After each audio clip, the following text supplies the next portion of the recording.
And those two, the trivium and quadrivium, compose the 7 liberal arts as they used to be taught.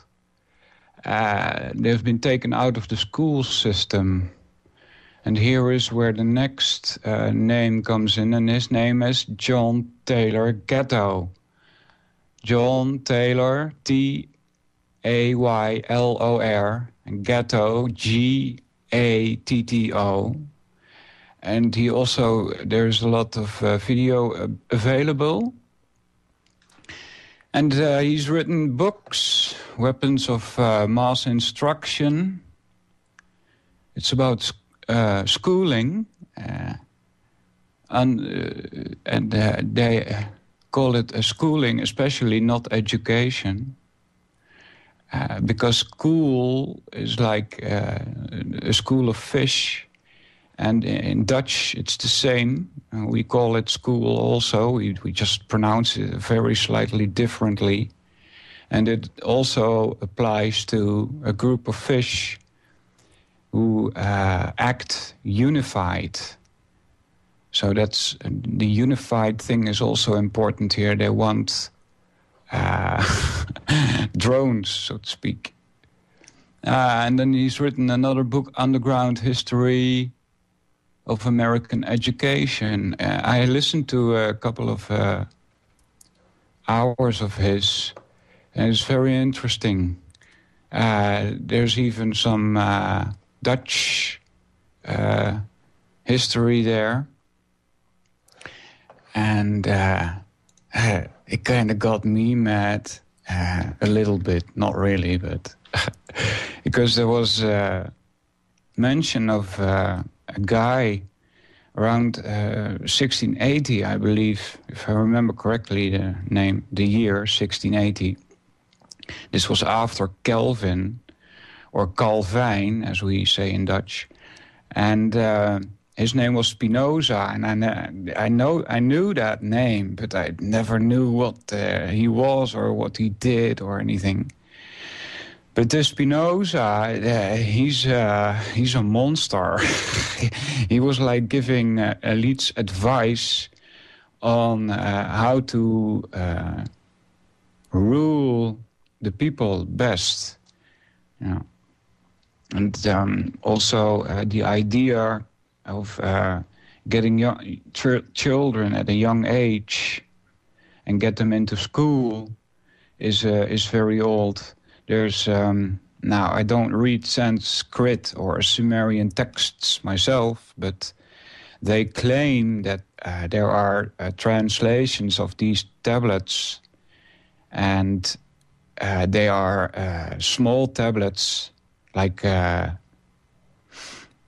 made by children, and they are sent to other children, and they talk about how they were bored with having to go to school from sun up till sundown, and so you find that what's this thousands of years ago, that they were also having children in school. And in India, the tradition is also that your children get taken away at the age of 5. And this is a mythological text, I must add. But this is about more than 5,000 years ago. And that your children were taken away to be taught by some teacher, some acharya, and there was also the children were gone. They wouldn't if the acharya was far away, they would be gone for months. So this is a way to control the people from a very young age. And Gatto explains how we are set up to think that it's about competition.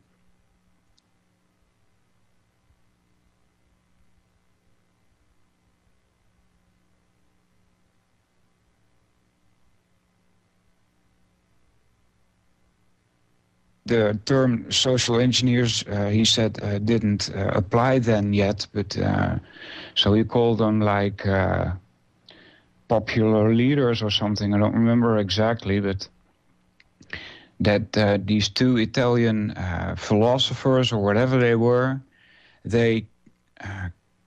thinking about why is it that governments up till now, and this is somewhere in 1800s, up till now have all failed.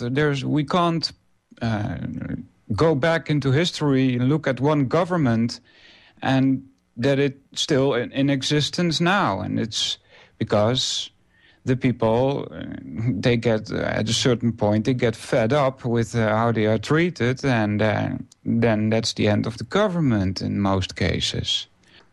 Short recap, last segment, two names, Gene Odening and John Taylor Gatto.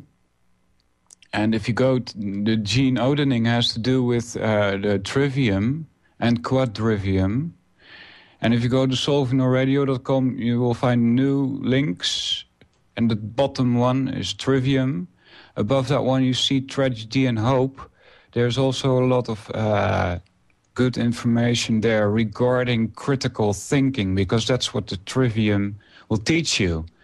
It's grammar, logic, and rhetoric, and keep it in that order. It's important to keep it in that order. And it also goes for the quadrivium. To put them out of order is to make the tool invalid, is to make the tool unuseful. So remember that. Grammar, logic, rhetoric. There's a whole list of logical fallacies also available on the Trivium site.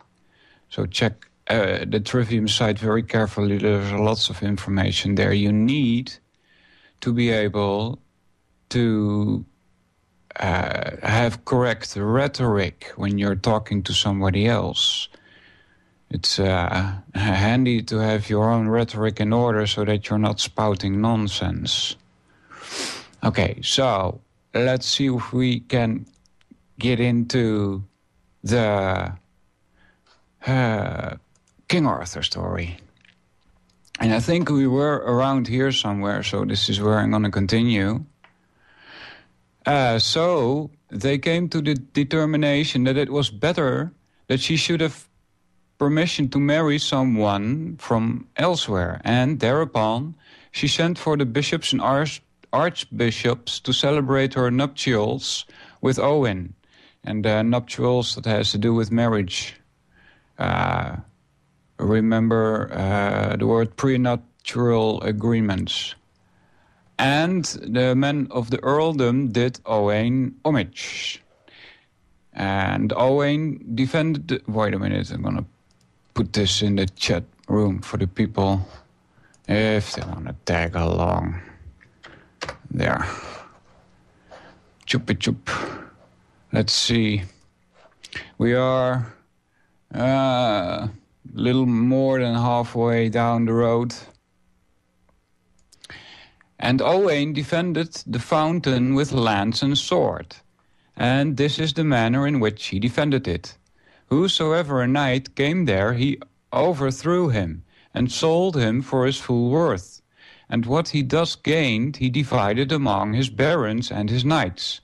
And no man in the world could be more beloved than he was by his subjects. And it was thus for the space of 3 years. It befell that as Gwalchmai went forth one day with King Arthur, he perceived him to be very sad and sorrowful. And Gwalchmai was so much grieved to see Arthur in this state, and he questioned him, saying, "O my lord, what has befallen thee?"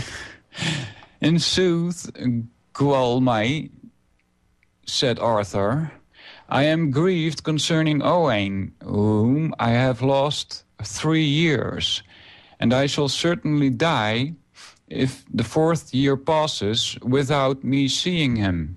Now I am sure that it is through the tale which Kynon, the son of Clydno, related, that I have lost Owain. "There is no need for thee," said Gwalchmai, "to summon to arms thy whole dominions on this account. For thou thyself and the men of thy household will be able to avenge Owain, if he be slain, or to set him free, if he be in prison, and, if alive, to bring him back with thee." And it was settled according to what Gwalchmai has said. Then Arthur and the men of his household prepared to go and seek Owain, and their number was 3,000, besides their attendants, and Kynon, the son of Clitno, acted as their guide. And Arthur came to the castle where Kynon had been before, and when he came, there the youths were shooting in the same place. This is exactly at page 19. And the yellow man was standing hard by. When the yellow man saw Arthur, he greeted him and invited him to the castle. And Arthur accepted his invitation, and they entered the castle together. I'm noticing here, by the way, that Arthur... is that normal to write that with a capital letter? I don't know. Anyway, castle is also written with a capital letter in the middle of a sentence. And that signifies something. I don't know. Arthur accepted his invitation, and they entered the castle together. And great as was the number of his retinue, what's that? Retinue. Right, and great was the number of his retinue. Their presence was scarcely observed in the castle, so vast was its extent. And the maidens rose up to wait on them, and the service of the maidens appeared to them all to excel any attendants they have ever met with. And even the pages who had charge of the heroes were no worse served that night than Arthur himself would have been in his own palace. Pages. They appear in pictures sometimes.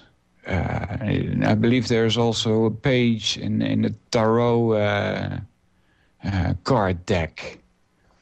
But a page is, I believe, fourth from the top. It could be, could even be a connection with the normal cards we play with the jack there. But it's a picture of a young, well, it looks like a servant, actually, because he's surrounded by all this other royalty and stuff. So, page. That's the picture I get anyway with page. I don't know what the exact definition is. So, anyway, let's continue. The next morning, Arthur set out thence with Kynon for his guide, and came to the place where the black man was. And the stature of the black man was more surprising to Arthur than it had been represented to him. And they came to the top of the wooded steep. So, let's continue where we left off. Kai came to Arthur and spoke to him. "My lord," said he, "I know the meaning of all this, and my respect is that thou wilt permit me to throw the water on the slab, and to receive the first adventure that may befall." And Arthur gave him leave. Then Kai drew a bowl full of water upon the slab, and immediately there came a thunder, and after the thunder the shower. And such a thunderstorm they had never known before. And many of the attendants who were in Arthur's train were killed by the shower. After the shower had ceased, the sky became clear, and on looking at the tree they beheld it completely leafless. Then the birds descended upon the tree, and the songs of the birds was far sweeter than any strain they had ever heard before. Then they beheld a knight on a coal-black horse, clothed in black satin, coming rapidly towards them.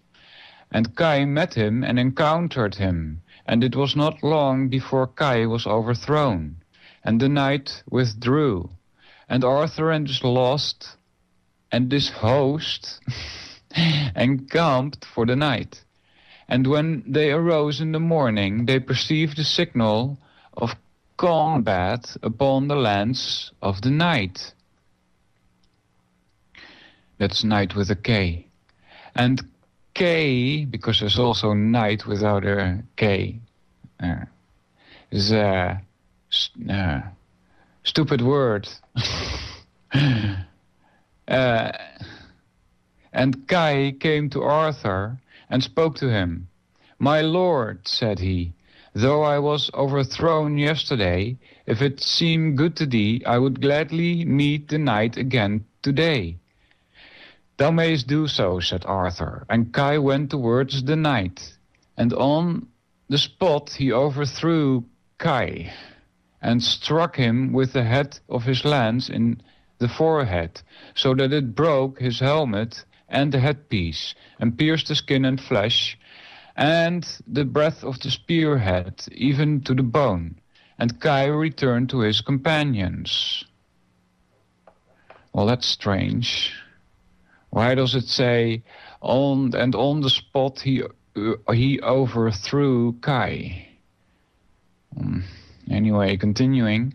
After this, all the household of Arthur went forth, one after the other, to combat the knight, until there was not one that was not overthrown by him, except Arthur and Gwalchmai, and Arthur armed himself to encounter the knight. "Oh, my lord," said Gwalchmai, "permit me to fight with him first." And Arthur permitted him. And he went forth to meet the knight, having over himself and his horse a satin robe of honor, which had been sent him by the daughter of the Earl of Rangiu. And in this dress he was not known by any of the host. And they charged each other, and fought all that day until the evening, and neither of them was able to unhorse the other. The next day they fought strong lances, and neither of them could obtain the mastery. And the third day they fought with exceeding strong lances, and they were incensed with rage, and fought furiously, even until noon.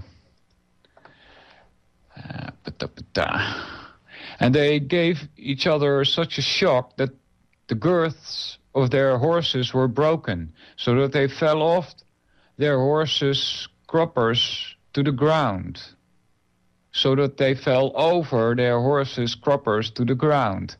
And they rose up speedily and drew their swords and resumed the combat. And the multitude that witnessed their encounter felt assured that they had never seen two men so valiant or so powerful. So there's still a multitude left. I thought they all perished trying to fight this knight. But anyway, and had it been midnight, it would have been light from the fire that flashed from their weapons. And the knight gave Gwalchmai a blow that turned his helmet from off his face, so that the knight knew that it was Gwalchmai. Then Owen said, "My lord Gwalchmai, I did not know thee for my cousin, owing to the robe of honor that enveloped thee. Take my sword and my arms," said Gwalchmai. "Thou, Owain, art the victor. Take thou my sword." And with that Arthur saw that they were conversing, and advanced towards them. "My lord Arthur," said Gwalchmai, "here is Owain, who has vanquished me, and will not take my arms." "My lord," said Owain, "it is he that has vanquished me, and he will not take my sword." "Give me your sword," said Arthur, "and then neither of you have vanquished the other." Then Owain put his arms around Arthur's neck, and they embraced. And all the again the lost, and all the host hurried forward to see Owain, and to embrace him. And there was nigh being a loss of life, so great was the press. And they retired that night, and the next day Arthur prepared to depart. "My lord," said Owain, "this is not well of thee, for I have been absent from thee for 3 years, and during all that time, up to this very day, I have been preparing a banquet for thee, knowing that thou wouldst come to seek me. Tarry with me, therefore, until thou and thy attendants have recovered the fatigue of the journey and have been anointed." Anointed even, huh? And they all proceeded to the castle of the Countess of the Fountain.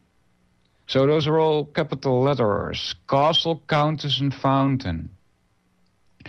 And the banquet, which had been 3 years preparing, was consumed in 3 months. Never had they a more delicious or agreeable banquet, and Arthur prepared to depart. Then he sent an embassy to the Countess to beseech her to permit Owain to go with him for the space of 3 months, that he might show him to the nobles and the fair dames of the island of Britain. And the Countess gave her consent, although it was very painful to her. So Owain came with Arthur to the island of Britain, and where he was once more amongst his kindred and friends, he remained 3 years instead of 3 months with them. I'm going to continue here. We are on page 22 of a little story, including Arthur. And the bridle and so much as was seen of the saddle were of gold. And the damsel was arrayed in a dress of yellow satin. And she came up to Owain, and took the ring from off his hand. Thus, she said, shall be treated the deceiver, the traitor, the faithless, the disgraced, and the beardless. And she turned her horse's head and departed. Then this adventure came to Owain's remembrance, and he was sorrowful, and having finished eating, he went to his own abode and made preparations that night. And the next day he rose, but did not go to the court, but wandered to the distant parts of the earth, to uncultivated mountains. And he remained there until all his apparel was worn out, and his body was wasted away, and his hair was grown long. And he went about with the wild beasts and fed with them until they became familiar with him. But at length he grew so weak that he could no longer bear them company. Then he descended from the mountains to the valley and came to a park that was the fairest of the world and belonged to a widowed countess. One day, the countess and her maidens went forth to walk by a lake that was in the middle of the park, and they saw the form of a man, and they were terrified. Nevertheless, they went near him and touched him and looked at him, and they saw that there was life in him, though he was exhausted by the heat of the sun. And the countess returned to the castle and took a flask full of precious ointment and gave it to one of her maidens.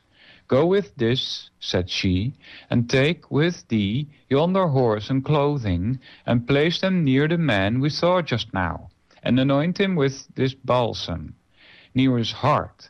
And if there is life in him, he will arise through the efficacy of this balsam. Then watch what he will do."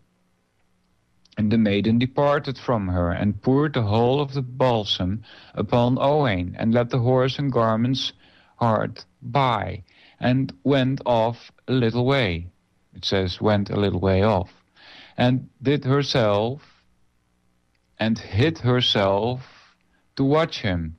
In a short time she saw him begin to move his arms, and he rose up, and looked at his person, and became ashamed of the unseemliness of his appearance.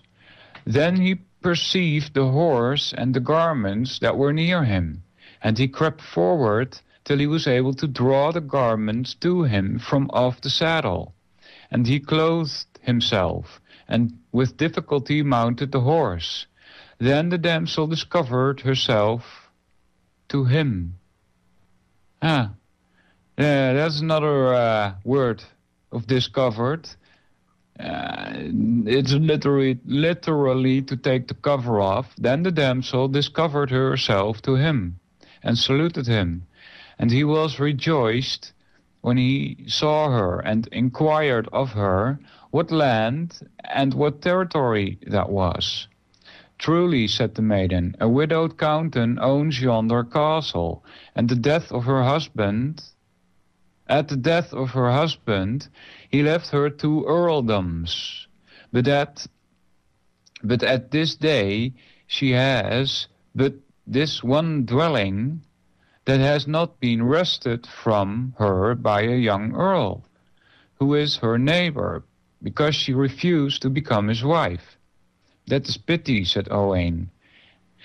And he and the maiden proceeded to the castle, and he alighted there, and the maiden conducted him to a pleasant chamber, and kindled a fire and left him. You hear you come across that a lot of times in quote unquote mythological stories or fairy tales or legends or sagas that one person comes back in the same story having a different identity.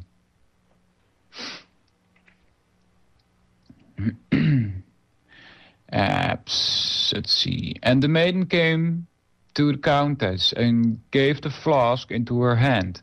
Ha, maiden, said the countess, where is all the balsam? Have I not used it all? Said she. Oh, maiden, said the countess, I cannot easily forgive thee this. It is sad for me to have wasted 70 pounds worth of precious ointment upon a stranger whom I know not. However, maiden, wait thou upon him until he is quite recovered. And the maiden did so, and furnished him with meat and drink, and fire, and lodging, and medicaments, until he was well again. And in 3 months he was restored to his former guise, and became even more comely than he had ever been before. One day Owain heard a great tumult, and the sound of arms in the castle, and he inquired of the maiden the cause thereof. The earl, said she, whom I mentioned to thee, has come before the castle with a numerous army to subdue the countess. And Owain inquired of her whether the countess had a horse and arms in her possession. She has the best in the world, said the maiden. Wilt thou go and request the loan of a horse of arms for me, said Owain, that I may go and look at this army? I will, said the maiden. And she came to the countess and told her what Owain had said. And the countess laughed. Truly, said she, I will even give him a horse and arms forever. Such a horse and such arms he had never yet, and I am glad that they should be taken by him today, lest my enemies should have them against my will tomorrow. Yet I know not what he will do with them. The Countess bade them bring out a beautiful black steed, upon which was a beechen saddle, a suit of armor for man and horse. And Owain armed himself and mounted the horse and went forth, attended by 2 pages, completely equipped with horses and arms. And when they came near to the earl's army, they could see neither its extent nor its extremity. And Owain asked the pages in which troop the earl was. In yonder troop, said they, in which are 4 yellow standards. Two of them are before and 2 behind him. Now, said Owain, do you return and await me near the portal of the castle? So they returned, and Owain pressed forward until he met the earl. And Owain drew him completely out of his saddle and turned his horse's head towards the castle, and thought it was with difficulty he brought the earl to the portal, where the pages awaited him. And in they came, and Owain presented the earl as a gift to the countess, and said to her, Behold a requital to thee for thy blessed balsam. The army encamped around the castle, and the earl restored to the countess the 2 earldoms he had taken from her, as a ransom for his life. And for his freedom he gave her the half of his own dominions, and all his gold, and his silver, and his jewels, besides hostages. And Owain took his departure, and the countess and all her subjects besought him to remain. But Owain chose rather to wander through distant lands and deserts. And as he journeyed, he heard a loud yelling in a wood, and it was repeated a second and a third time. And Owain went towards the spot and beheld a huge craggy mound in the middle of the wood, and on the side of which a grey rock. And there was a cleft in the rock, and a serpent was within the cleft, and near the rock stood a black lion. And every time the lion sought to go thence, the serpent darted toward him to attack him. And Owain unsheathed his sword and drew near to the rock. And as the serpent sprang out, he struck him with his sword and cut him in 2. Now, let's see if we can dive back into this story. They proceeded thus throughout the day until the evening, and when it was time for Owain to take his rest, he dismounted and turned his horse loose in a flat and wooded meadow. And he struck fire, and when the fire was kindled, the lion brought him fuel enough to last for 3 nights. And the lion disappeared, and presently the lion returned, bearing a fine, large roebuck, and he threw it down before Owain, who went towards the fire with it. And Owain took the roebuck and skinned it, and placed collops of its flesh upon skewers around the fire. The rest of the buck he gave to the lion to devour. While he was doing this, he heard a deep sigh near him, and the second and the third. And Owain called out to know whether the sigh he heard proceeded from a mortal, and he received answer that it did. Who art thou? Said Owain. Truly, said the voice, I am Luned, the handmaiden of the Countess of the Fountain. And what dost thou here? Said Owain. I am imprisoned, said she, on account of the knight who came from Arthur's court and married the countess, and he stayed a short time with her, but he afterward departed for the court of Arthur, and has not returned since. And he was the friend I loved best in the world, and 2 of the pages in the countess' chamber traduced him, and called him a deceiver. And I told them that they were not a match for him alone. So they imprisoned me in the stone vault and said that I should be put to death unless he came himself to deliver me by a certain day. Hold on, let's see if we can scroll without losing it. Yep. To deliver me by a certain day, and that it is no further off than the day after tomorrow.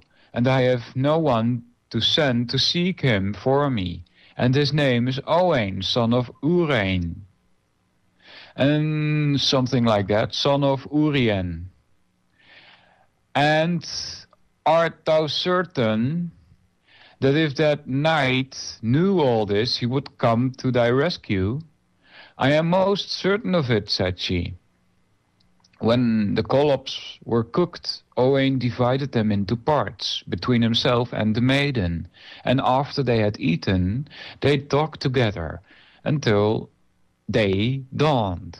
And the next morning Owain inquired of the damsel if there was any place where he could get food and entertainment for the night. There is, lord, said she. Cross over yonder and go along the side of the river, and in a short time thou wilt see a great castle, in which are many towers. And the earl who owns the castle is the most hospitable man in the world. There thou mayest spend the night. Never did sentinel keep stricter watch over his lord than the lion that night over Owain.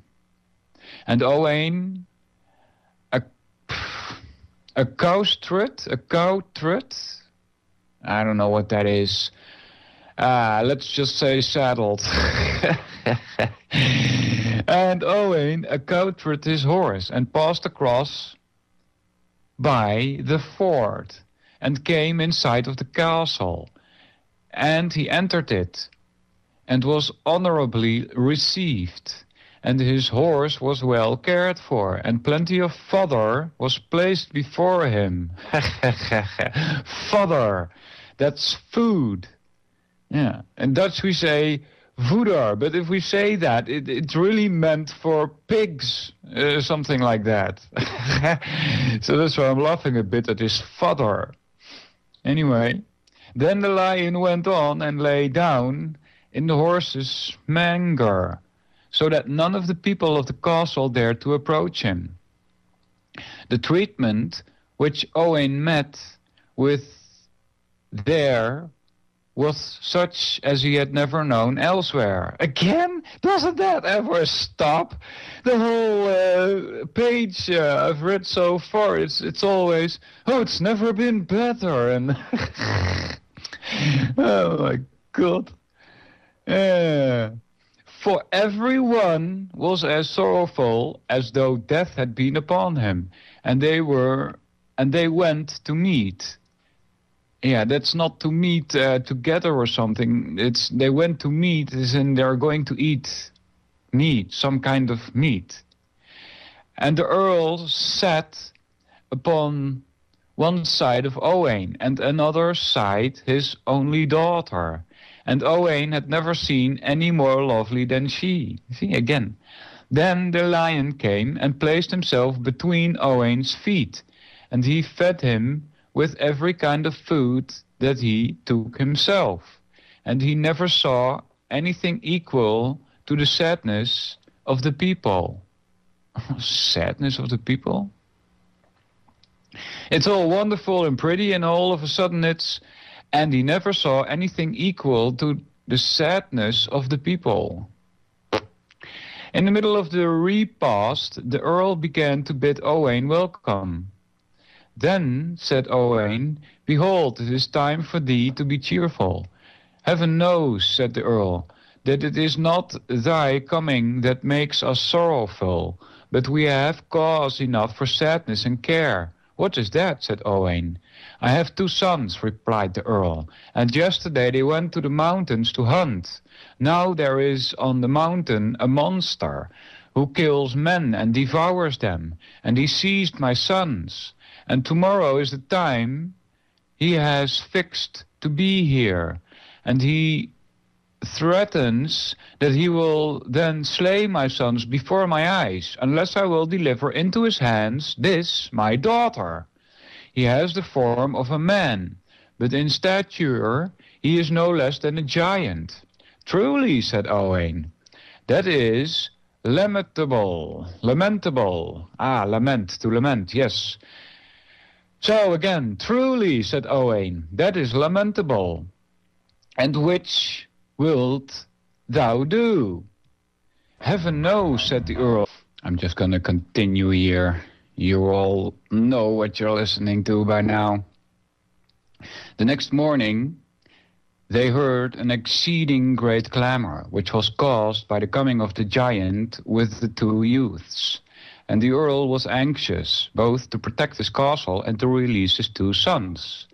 Then Owain put on his armor and went forth to encounter the giant, and the lion followed him. And when the giant saw that Owain was armed, he rushed towards him and attacked him.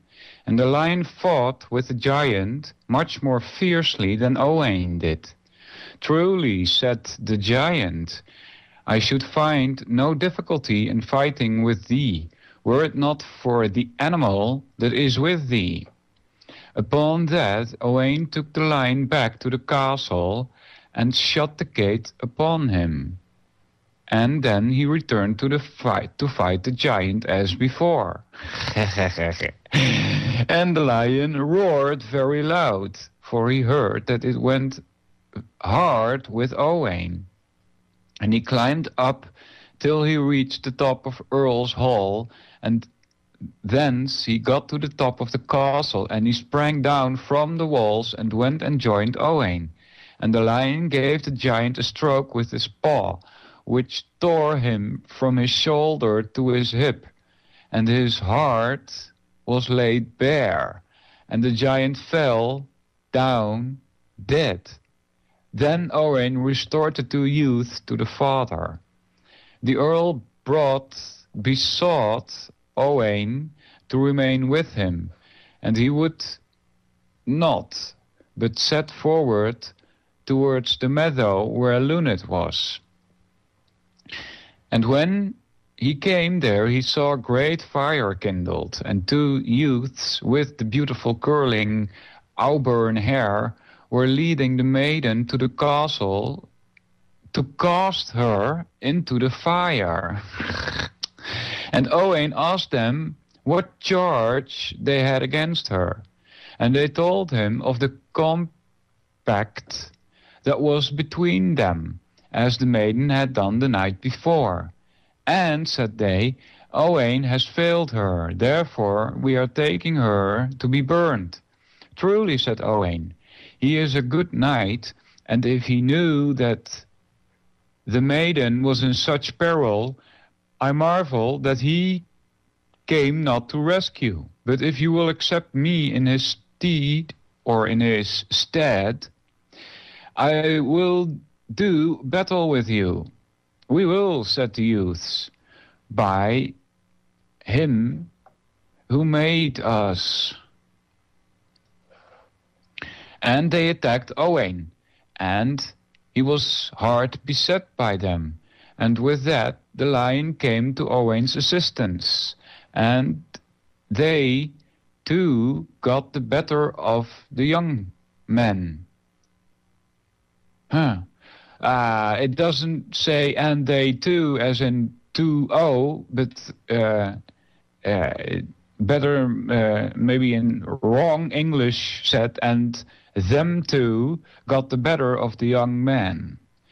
And they said to him, Chieftain, it was not agreed that we should fight save with thyself alone, and it is harder for us to contend with yonder animal than with thee. And Owain put the lion in the place where the maiden had been imprisoned, and blocked up the doors with stones. And he went to fight with the young men, as before. But Owain had not his usual strength, and the two youths pressed hard upon him, and the lion roared incessantly at seeing Owain in trouble. And he burst through the wall until he found a way out, and rushed upon the young men and instantly slew them. So Luned was saved from being burned. Then Owain returned with Luned to the dominions of the Countess of the Fountain, and when he went thence he took the Countess with him to Arthur's court, and she was his wife as long as she lived. And then he took the road that led to the court of the savage black man, and Owain fought with him, and the lion did not quit Owain until he had vanquished him. And once he reached the court of the savage black man, he entered the hall, and beheld 24 ladies, the fairest that could be seen, and the garments which they had on were not worth 24 pence. Oh, that's quite the contrary to the beginning of the story. And they were as sorrowful as death. And Owain asked them the causes of their sadness. And they said, "We are the daughters of earls, and we all came here with our husbands, whom we dearly loved. And we were received with honor and rejoicing, and we were thrown into a state of stupor.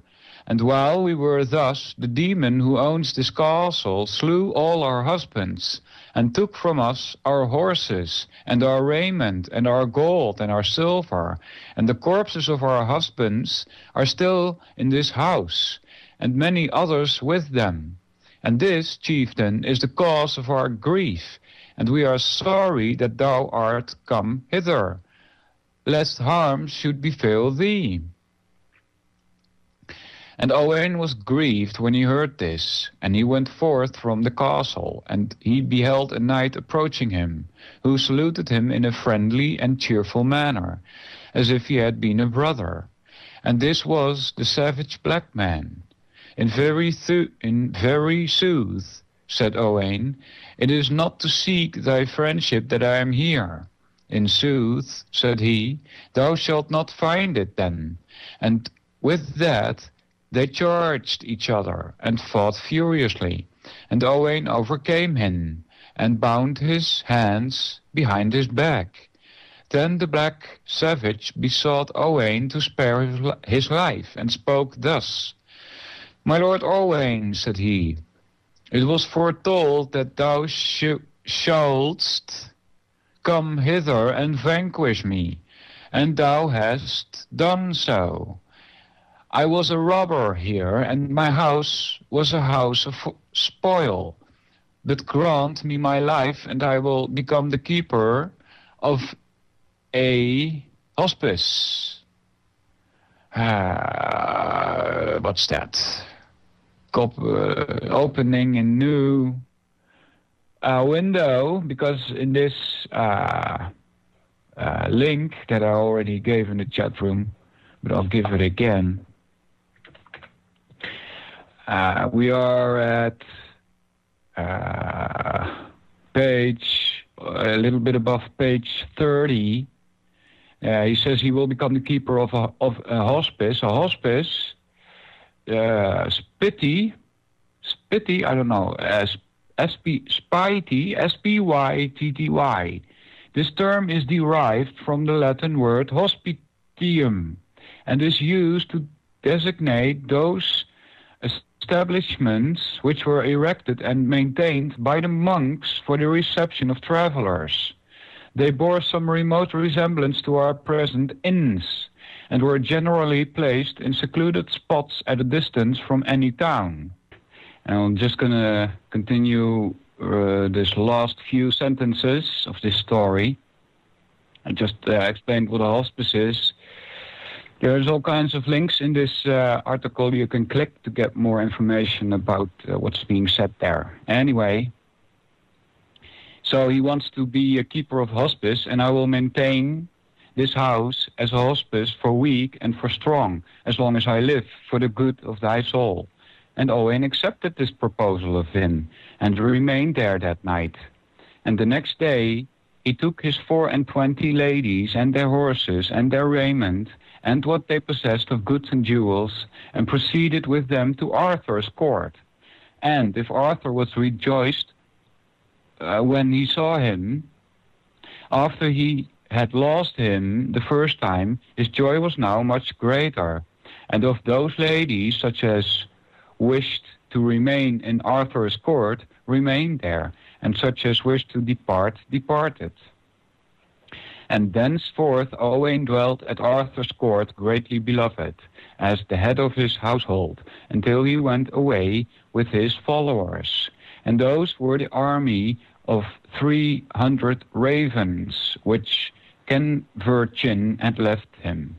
And wherever Owain went with these, he was victorious. And this is the tale of the Lady of the Fountain, and that's the end of it. And we also have caller aboard. Sean, welcome to the radio. What would you like to contribute?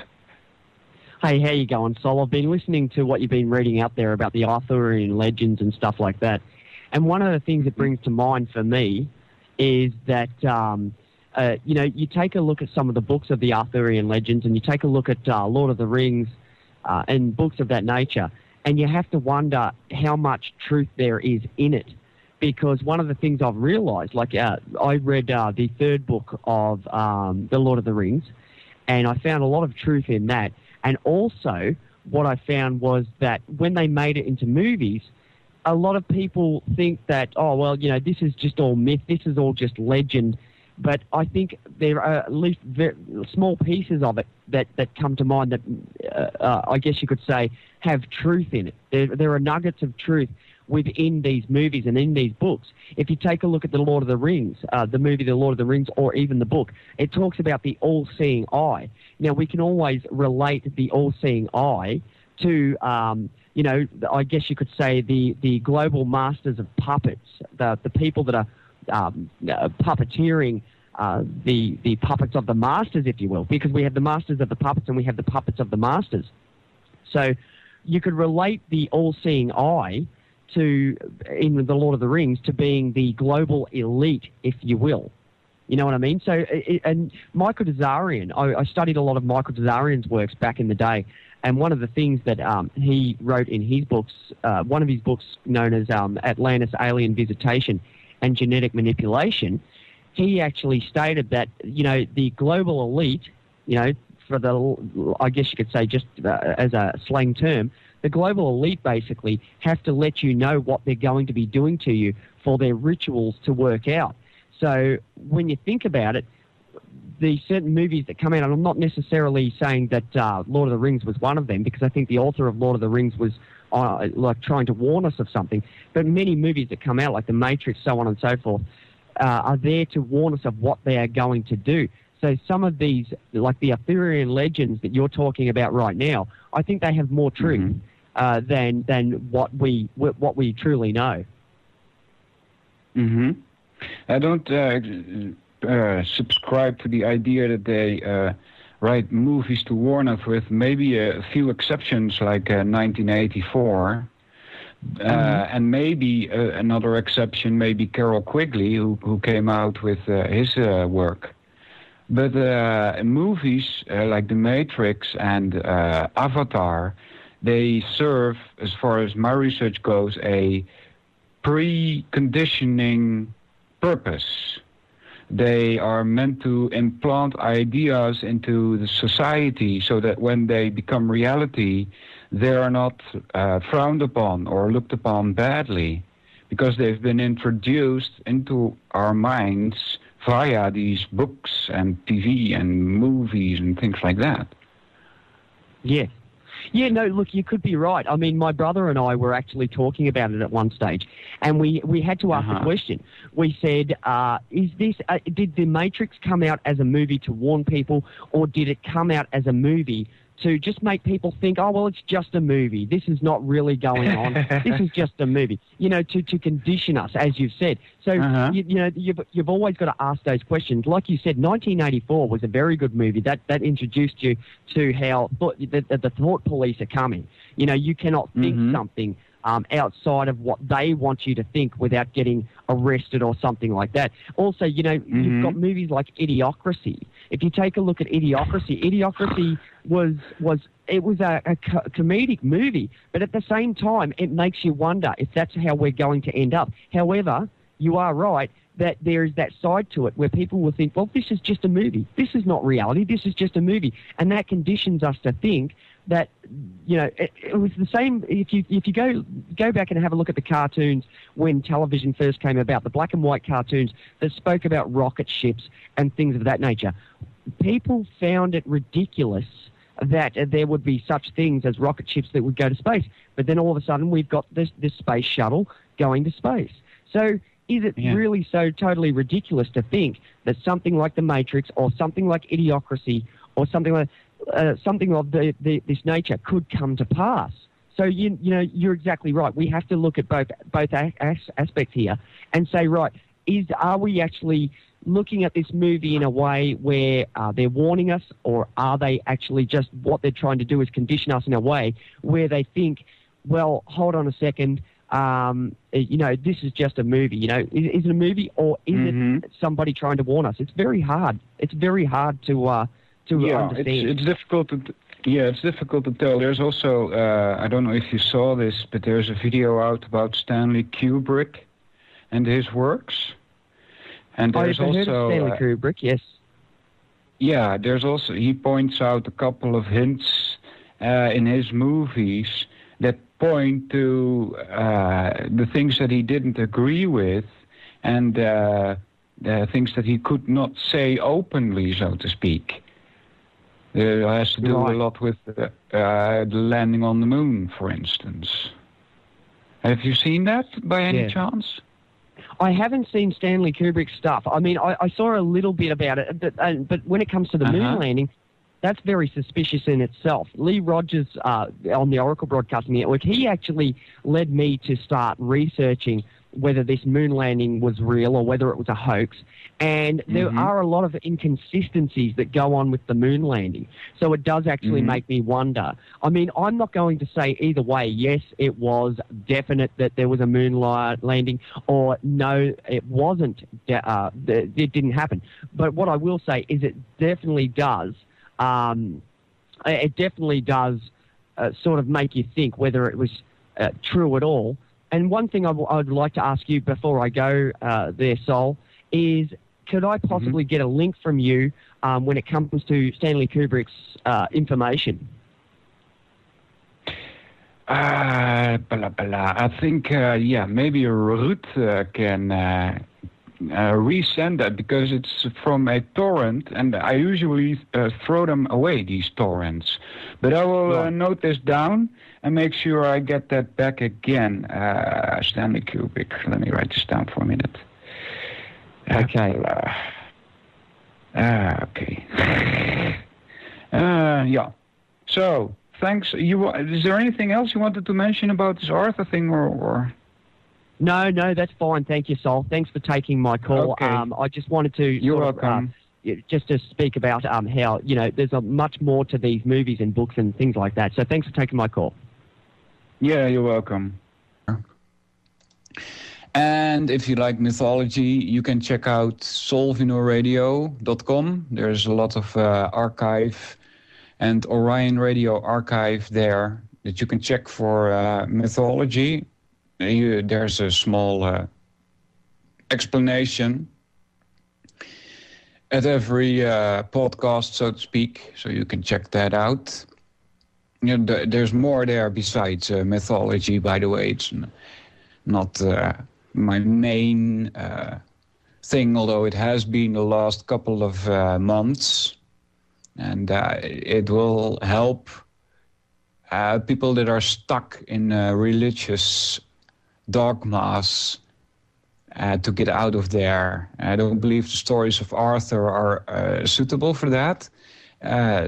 But the Bible itself, in combination with ancient Sanskrit translations that I read, are better examples to use, because they're more clear similarities between the two.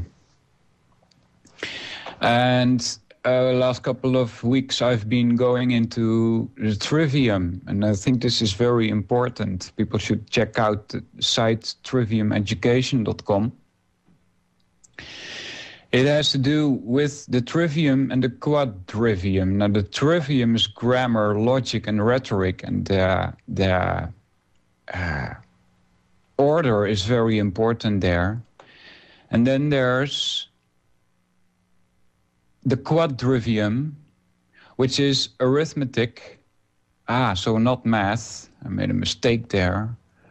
Unless arithmetic is the same as math. Yeah, I think they are the same. Anyway, the quadrivium, arithmetic, then follows geometry, then music and astronomy. Now you can see a little bit why the order is important here, because in arithmetic, mathematics, 4, number in itself, which is a pure abstraction that is outside of space and time. So with 4, arithmetic is associated with number. Okay, then you continue to 5, geometry, which is number in space. Then you advance to 6, which is music or harmonic theory, which is number in time. Then there's astronomy, cosmology. And 7, astronomy, number in space and time. A is number, B is geometry, C is harmonics, D is cosmology. So the order is specific. It's like when I tell people, I tell this as much times as I can, because at first you hear this and you will think, what the heck is that? It's totally useless. I can't do anything with this. But the more you hear it and the more you will start thinking about it, the more useful it will become to you. And that's the following. Earth, water, fire, air, ether. Those are 5 material elements, you could call them, or 5 energies, which also have a specific order. Namely, earth, water, fire, air, ether. And why is that in that specific order? Because earth is the most solid that you can hold in your hands. Try that with water and it will flow away unless you make a cup of it. Okay, so fire is even less dense. Then there's air, which is less dense. Then there's ether, which is even less dense than the 4 before. So that's why order, a certain order of things, certain steps you make is important. Same goes for the trivium. First, there's grammar, then logic, and then rhetoric. In other words, first you must gather information. You do that via the 5 senses. Then you use your logic to throw out contradictions and things that don't match.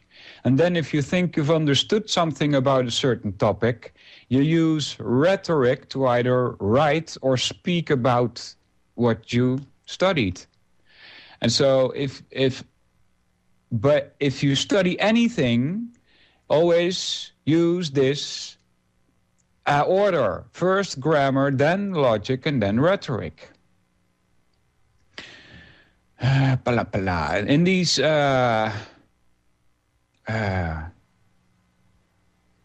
videos and MP3s that I've listened to last week, also comes back the Kabbalah. And Gene Odening explains also a lot about this Kabbalah, but I advise you not to go in there unless you first have a little bit of understanding of what the trivium is and the quadrivium. And I've yet to begin studying the first basics of the quadrivium. I'm not even done with the trivium yet, and I don't think I will ever be. There are so many formal logical fallacies that are out there, that it's study material for life. It all started with Aristotle, apparently. So this is not something new. This is a development of hundreds and hundreds of years. And it is, as I see it, but I may be wrong here, but as I see it, this has to do with the fight against people that think themselves noble or higher than us, and they have this need to rule over us. And this has to do with education. Educated people will not let itself be ruled by psychopaths. So it is important that you get a grip of this, so that if someone is telling you a story, you're gathering information, that's the grammar.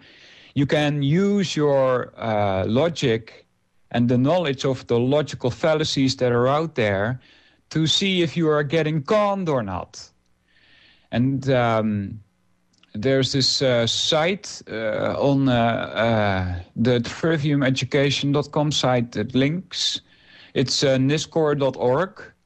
And if you click on that, you get a whole list of fallacies, ad hominem to cuque or something, appeal to authority, appeal to belief, appeal to common practice, appeal to consequences of a belief, appeal to emotion, appeal to fear, appeal to flattery, and so on and so on. And if I was actually thinking of just doing them on air, because you're learning along side as I do, so to speak. There's so much going on. There's so much information out there that you need to have a filter that you can use to get rid of the nonsense and keep that which is useful to you. So therefore, I advise you to study these fallacies and stop using them yourself, because you will find out you're using them yourself also. I catch myself now using association by guilt fallacy, for instance. That one's in there too. So that's a fallacy. You're not allowed to do that. That's not honest to yourself to say that,